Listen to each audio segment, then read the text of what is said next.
On me connaît comme créatrice de contenu, entrepreneuse, étudiante, mais aujourd'hui, je vous amène dans une casquette dont je parle beaucoup moins, celle de crocheteuse. Et si vous voyez souvent les projets terminés sur Internet, ce qu'on vous montre beaucoup moins, c'est tout ce qu'il y a avant. J'avais une idée bien précise en tête. Dans la tête, le résultat était déjà magnifique. Donc, j'ai sorti mon matériel, choisi les couleurs, préparé mon crochet et je me suis lancée. C'est toujours la partie la plus excitante, quand tout semble possible et que tu imagines déjà le rendu final.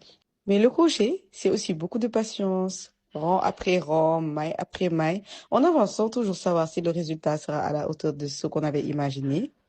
Et je crois que c'est la partie dont je ne parle pas assez, parce que derrière chaque photo de projet terminé, il y a souvent des erreurs, des rangs d'effets, des hésitations, des moments où on se demande si ça en vaut vraiment le coup de continuer.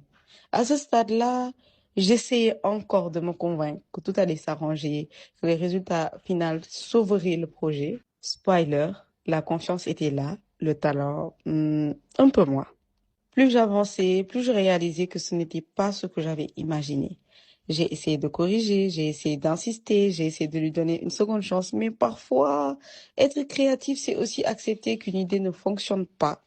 Alors oui, j'ai abandonné ce projet. Et honnêtement, je trouve que ça fait aussi partie du parcours parce qu'on apprend autant des projets ratés que des projets réussis. Donc aujourd'hui, pas de grandes révélations, pas de projet terminé, juste les vraies coulisses d'une crocheteuse en fait.